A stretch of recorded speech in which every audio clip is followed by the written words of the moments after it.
So, okay. Magandang umagang muli. Magandang araw mga grade 9. So, ito na yung learning task number 4 para sa week 8. So, binigyan kayo ng 5. So, 5 functions. And then, ang direction doon ay igagraph lang natin. So, ibig sabihin ay kahit hindi natin ilagay yung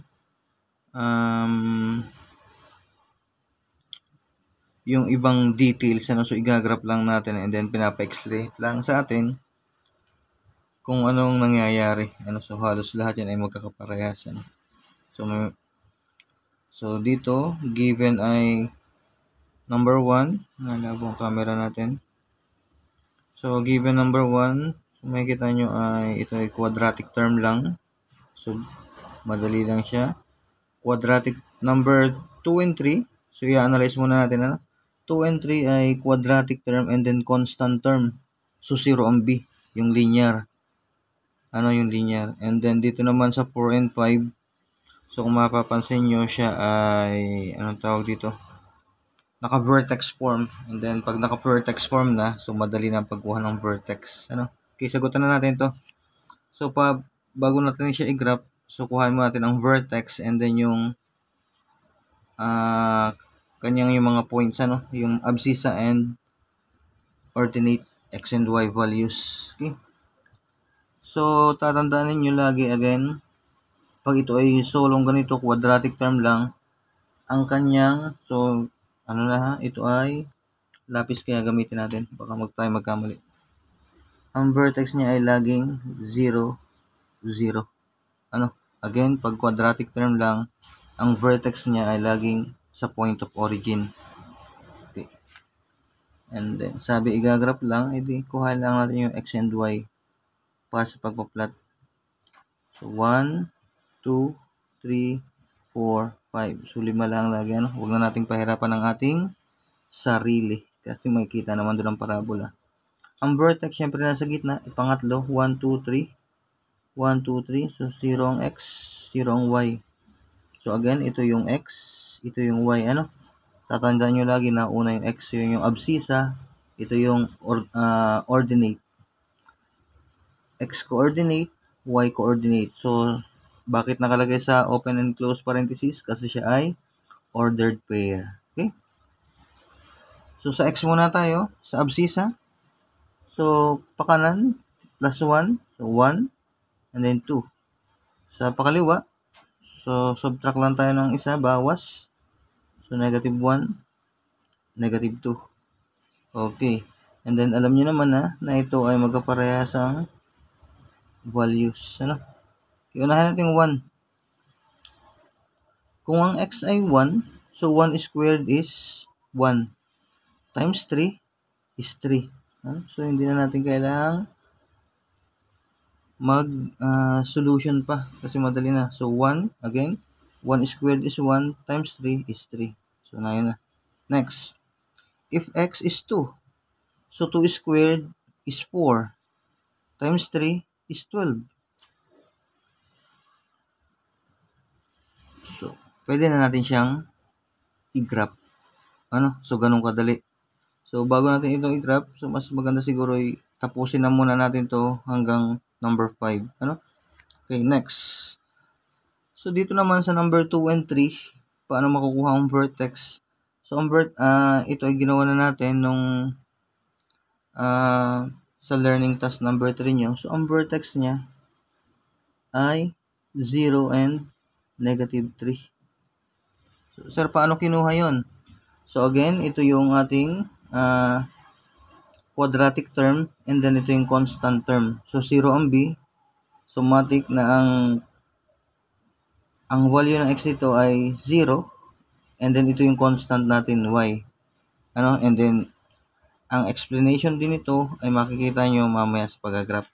So, ito na may nagawa na natin. So, x and y. So, ibig sabihin, kung kayo ay bago dito sa aking channel at bago lang kayo nanonood ng aking mga videos, so pag-aralan nyo o balikan nyo yung mga nakaraang video ni sir para malaman nyo kung paano nakukuha ito. So, 1, 2, 3. So, na ito yung x. Ito yung y. Negative 3. So, vertex na ano. So, ito yung x. Ito yung y. Okay. So, ganoon din. Pakanan, dagdag ng isa. 1, 2. Bawas, negative 1, negative 2. Okay. So, parehas lang naman itong 3x squared. Ano? And then, parehas din lang ang value ng x. So, ang gagawin na lang natin dito ay babawasan natin ito ng 3. Tama ba? Okay. So, repeat natin. If 1 squared is 1 times 3 is 3. So, minus 3, kaya ay 0. So, parang ito, yung tinutukoy ko. So, di ba ito ay dito na, kasi ito ay parehas lang naman 3x squared. So, 1, 1. So, 3, kaya lang dito may minus 3. Ayun, naging 0. Okay? Okay, next. So, ito naman, 2. So, again, 2 squared is 4. Times 3 is 12. Minus 3 is 9. 9 o 12. So, minus 3. So, 9 na. Ano? So, anong magiging value dito? So, ito lang yun, ano? So, magkaparehas. So, ito ay 0. Ito ay 9. Okay? Next. So, again, kagaya ng number 2. So, ito ay quadratic term and then constant term. So, ang vertex natin, so 0, and then yung constant, yung sa y natin, positive naman siya, positive 3, ano? So, again, ito yung x, ito yung y. Gawa na uli natin, xy. So, nalabo. Yan. 1, 2, 3, 4, 5. Then, gitna, 0, 3. Okay, so kaparehas lang, 1, 2, negative 1, negative 2. So, kung kanina, sa number 2 tayo ay nagbawas, dito magdadagdag tayo. Ano, so, ibig sabihin from here, dagdag tayo ng 3. So, ito ay magiging 6. And then, buhat dito, magdadagdag tayo ng 3. Ano? So, ilan na siya? Magiging 15. Tama ba?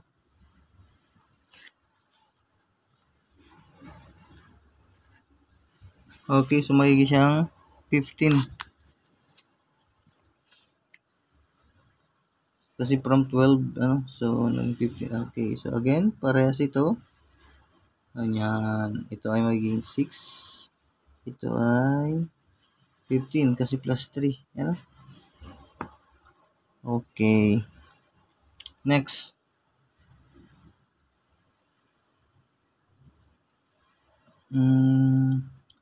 Dito naman sa number 4 at saka number 5. So, number 4 and number 5, yung vertex form natin, nakalagay siya sa vertex form. Y is equal to A times the quantity of x minus h quantity squared plus k. So, vertex form ito, ano? Kung inyo natatandaan. So, mas madali yan, ano? Kasi ang vertex niya ay yung h at saka yung k. Ano? So, ibig sabihin na ito yung h, na ito yung k. Okay? So, yun yung vertex niya. Ibig sabihin ito ay, ang vertex nito, nasa yung h niya. So, na yun, 3. So, hindi po ba siya magiging negative? So, hindi. Kasi ito ay kasama sa formula. Ano? And then, ang k niya, so yun, k, 1. Positive 1. Okay? Maliwanag na? Okay. So, x and y. Y natin para sa pag-plot. 1, 2, 3, 4, 5. So, 1, 2, 3. So, nandito ang vertex natin. 3 and so, 3, 1. Ano? So, dito, so medyo may iba. Iso-solve natin talaga ito. No? So, again, pagpakanan, dagdag. 4, 5. Pagpakaliwa, bawas. 2, 1. Okay. So, gamitin natin yung 4 para kasi magbabawas ng 3. Okay, 4 minus 3 is 1 squared. So, 1 squared is 1 times 3 is 3. Kukuha. And then, plus 1. So, yun ay 4. Okay, again. If x is 4, so 4 minus 3 is 1. So, squared natin yung 1 is 1. Times 3 is 3. Plus 1 is 4. Okay, so 4 yan. Next, 5. 5 minus 3 is 2. And then squared natin is 4. Times 3 is 12. Plus 1, 13. Okay? So, mabilis ba? Madali, ano? Kasi naka-vertex form na siya. Next, number 5. So, medyo kahulihan na ito. Anong vertex niya? Okay, so ito yung kanina. So, dito, di ba tayo ay negative ang formula? Ay positive ito. So, para maging negative siya, so ang vertex niya is negative 3. And then yung constant, hindi naman siya mababago, negative 1. Okay, so tingnan yung pagkakaiba ng 4 and 3. Okay, next, pa natin x and y. 1, 2, 3, 4, 5. So, gitna. Negative 3, negative 1. So, again, papunta tayo rito. Dagdag ng isa. So, ito ay negative 2. Dagdag uli na isa. Plus 1, positive 1. So, negative 1. So, buhat dito. Babawas naman ako ng isa. So, maging negative 4. Bawas uli, negative 5. So, para lang tayong nasa x-axis. Okay, so dito tayo. Negative 2 plus 3 is positive 1. And then, squared natin, yung positive 1 is 1. Times 3 is 3. Minus 1. So, 3 minus 1 is 2. Okay? Next, kung 1 naman, so negative 1 plus 3 is positive 2. Squared natin is 4. Times 3 is 12. Minus 1. So, 12 minus 1 is 11. Okay. So, ganun lang kadali. So, 2 and then 11. So, pwede na tayo mag-plot ng points. So, ito na yung ating mga ordered pair. So, mas pinadali ni Sir yan dahil pinrepair na ni Sir ang Cartesian plane. Okay. Mahal kayo ni Sir. So, ito na. Kaya lang inapasobra ang ating So, walang problema naman dyan. So, ito. So, ito lang Cartesian plane. Napataas lang ng kaunti. So, ipa-plot ko ang points. So, yung number 1, gamitin ko yung black ball pen sa points. Points lang naman. Pero pag guhit ng parabola, ilalapis. Kasi baka freehand kasi baka magkamali. Okay, punta tayo sa number 1. So, kita pa naman ito sa form. Tataas-taas natin. So, number 1. Paano ba ang camera natin? 0, 0 kasi. Sorry. Yun, pwede naman pala. So, number 1. So, tingnan itong nasa taas. Yan. Para kita yung number 1. So, negative 2 ang x, positive 12 ang y. So, saan natin makikita yon? Negative 2 ang x, positive 12 ang y. Wow, taas. So, naandun. Okay? Kita? And then, negative 1, 3. Yun.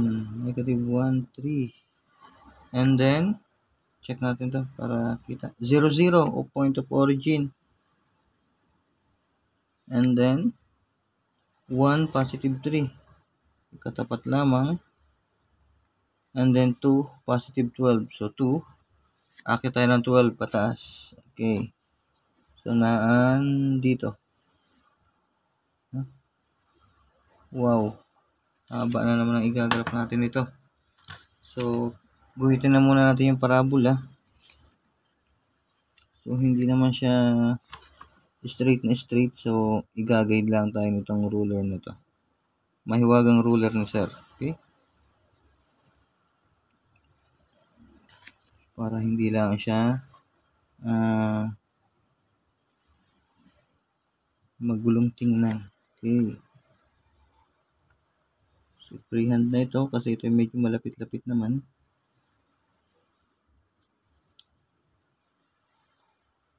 So, medyo yung parabola natin ay makipot, ano? So, tatandaan ninyo, pag laki ng value ng A, ano? Yung ating numerical coefficient sa quadratic term. So, pag laki ng value ng A, pagkipot ng ating parabola. So, medyo naliit, naliit yung buka. Pero pag liit naman ang value ng A, so, pag liit ng value ng A naman niya, let me see, nagiging fraction. So, nalapad naman ang buka niya, nalaki. So, makikita niyo yung mga trend na gano'n. Baga ganito ang araw ko. Okay. Parang liwit. So, yun. Okay, so that is parabola number 1. Next, parabola number 2. So, gagamitin kong dot o panglagay ng points ay itong violet. So, ito yung number 2.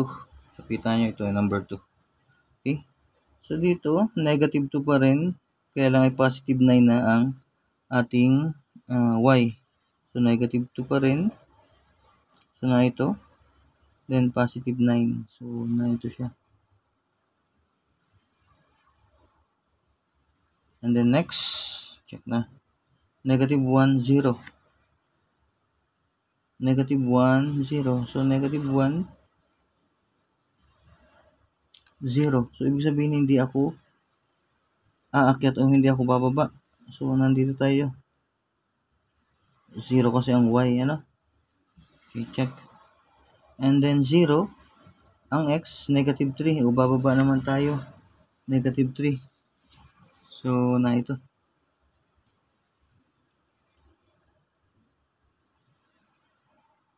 So, ito ang ating vertex. Okay? So, next. Positive 1, 0. So, na ito na siya. Katapat.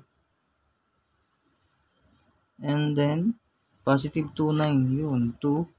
And then, yung ating 9. So, katapat lang ito. Okay. Then, graph natin ang second parabola. So, nandito siya. Ang katugon niya nandito. Sana medyo matuwid-tuwid ng kaunti. Oops. And then, ito. At saka ito. So, gumamit ako ng ibang kulay na ballpen. So, para hindi kayo malito. And then, at the same time, hindi rin malilito si sir. Kasi napakarami na ng guhit. So, inilalagay natin ito sa isang Cartesian plane para makita nyo yung trending, makita nyo yung pagbabago.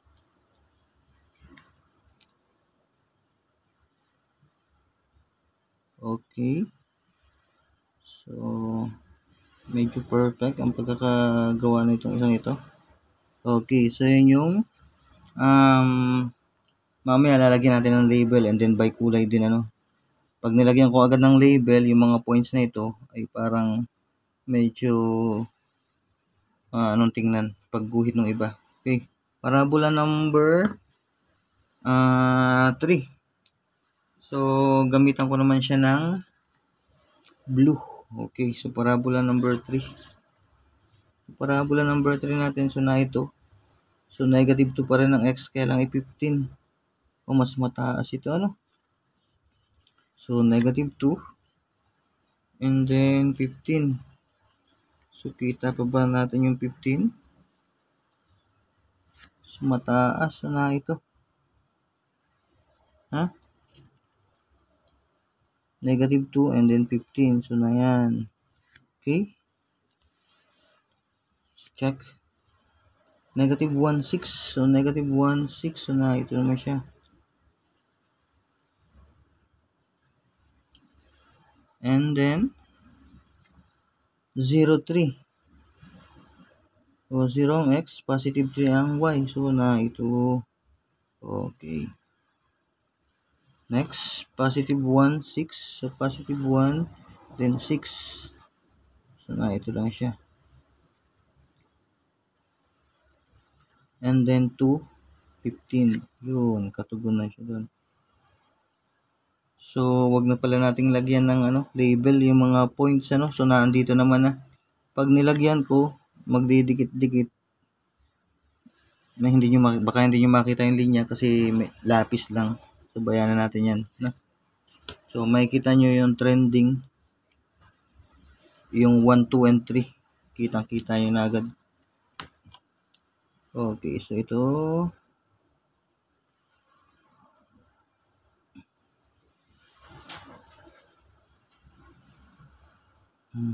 Hindi na siya naglalayo dyan. So, maski gumamit kayo ng graphing calculator, so hindi nalalayo ang itsura nito. Kasi pag graphing calculator ang gagamitin ninyo at makikita nyo, so, perfect siya. Kaya lang hindi nyo malalaman kung paano yung actual na paggawa. Kaya mas inaano pa rin ni sir ang ganito. So malaman nyo kung paano gawin talaga ito. Okay?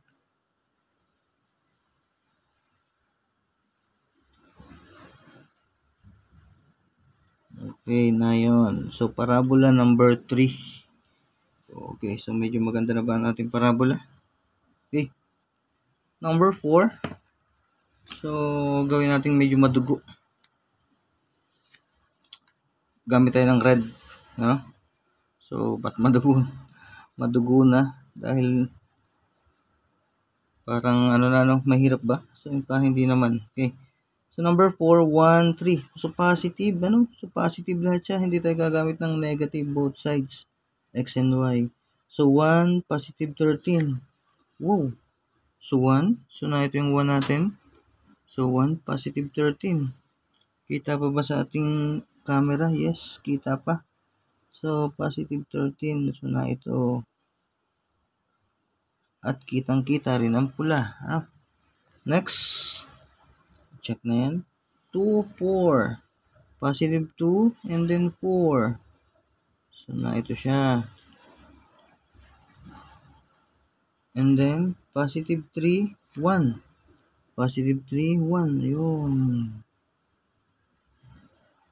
And then, positive 4, 4. Okay? And then, positive 5, 13. Okay, katugon ito nito. Positive 5. Yun. So, kung makikita ninyo, yung kanyang vertex, so buhat dun sa point of origin, nag-slide siya pakanan. And then, pakanan, and then titingnan nyo yung vertex niya. So, vertex niya ay positive kasi pakanan siya. And then, yung kanyang K ay positive, umakyat din siya. So, mamaya makikita nyo ito. So, ito, ang vertex ay negative 3, pakaliwa siya. Ang K niya ay negative 1, bababa siya. Itong trending ito. Ito magkasama number 4 and 5. Okay? And then, explain na lang natin mamaya. Okay, so tama na ba siya? Yes. Iguhit na natin ang itsura ng parabola.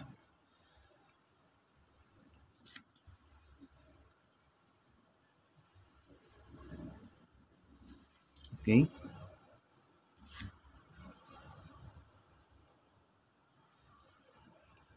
So, parang mas na pa yung mga arrowhead natin Wow. Parang ito mabingi. Ito mabingi nga siya.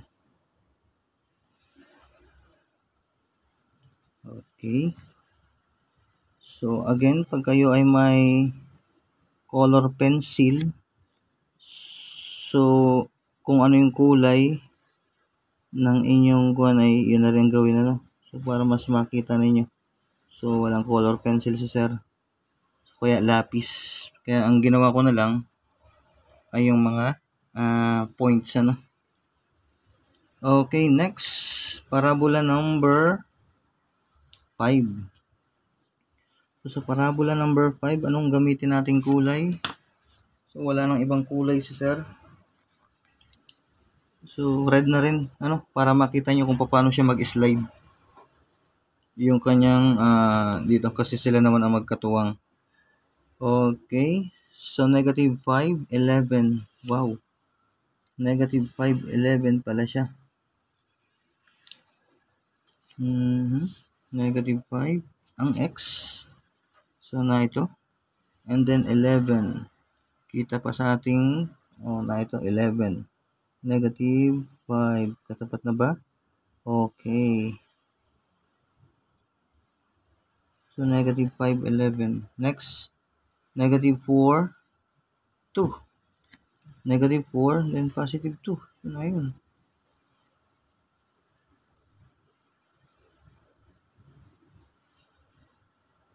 And then, negative 3, negative 1. So, na ito ang ating vertex.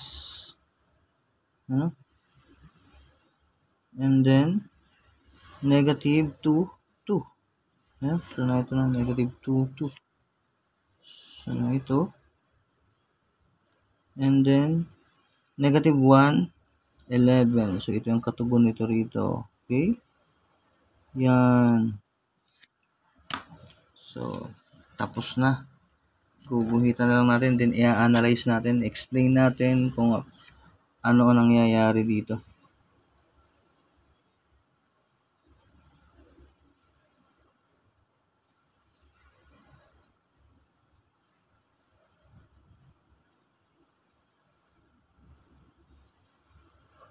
Okay.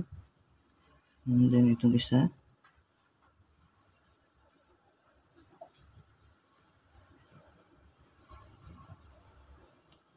Okay. Then, freehand na lang natin to.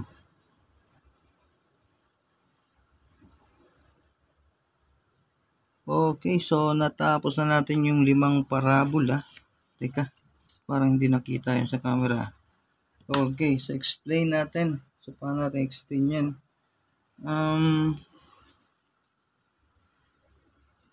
Dahil kayo, okay? So, na-explain naman na kanina na ito, mahal na mahal ko ni sir. Pwede nyo kopyahin ito habang pinapanood nyo ang video. Okay, so tingnan. So, sa number 1, explain na sir. Again, pag ang graph natin ay quadratic term lamang, ano, so unahin ko na ang vertex niya lagi ay sa point of origin. So, 0, 0. And then, ang axis of symmetry niya, ang equation ay ito pa rin, ano, yung x is equal to 0. Ito yun. Yung sa abscissa. Okay. So, tatandaan ninyo na, kagaya na sinabi ko kanina, so, makipot siya pag malaki yung value ng a. Ano? Pag malaki ang value ng a, so, nakipot yung buka ng ating graph. Pero, nalaki ang buka niya pag nagiging maliit ang value ng a. Ay, sir, paano po pag halimbawa ay negative 5? So, hindi yun. So, yun ay absolute value ng a. Ano? So, dapat ang value niya para lumaki ay, let me say, 1/8, mga ganon. 1/12 yan. Ang laki ng buka niyan. Ano? So, fraction form. So, again, absolute value yun, ha? So, tatandaan. So, yun yung number 1. Next, yung sa 2 and 3, so, makikita nyo yung 2 and 3. So, na ito yun.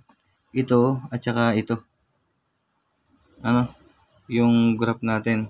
So, ito yun. So, again, ang given sa number 2 ay yung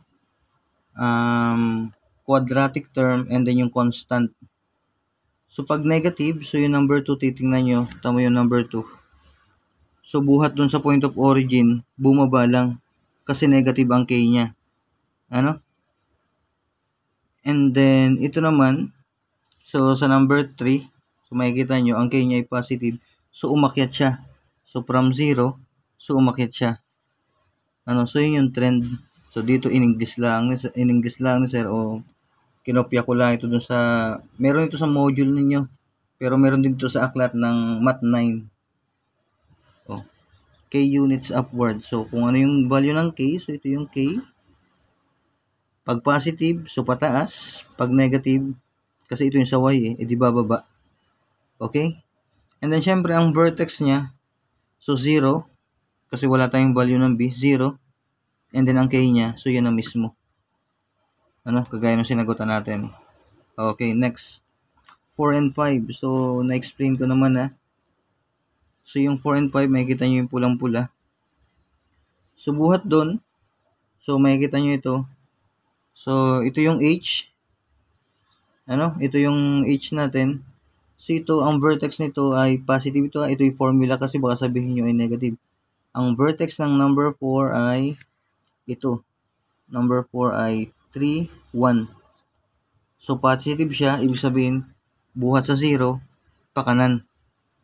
And then, ito, ang vertex naman ng number 5, negative 3, negative 1. So, makikita nyo ito. Pumihit naman siya sa pakaliwa kasi ito ay negative.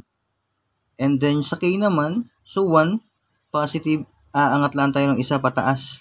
So, makikita nyo rito, umangat tayo pataas. And then, dito naman sa number 5, negative 1, bababa. Anong bababa ng isa? Buhat sa 0. Okay, so, ito yun. English lang, ano. And then, ang vertex niya, so yun na mismo. So, na-explain ko na kanina yung pagkuha ng vertex. Kasi yan ay nasa vertex form. And then, ang H, ang axis of symmetry, ay laging value ng H, yung abscissa. Ano yung first ordered pair natin. Okay, so yun yung ito yung kahuli-hulihan yung learning task para sa sorry may nagkakopya ata. Sorry.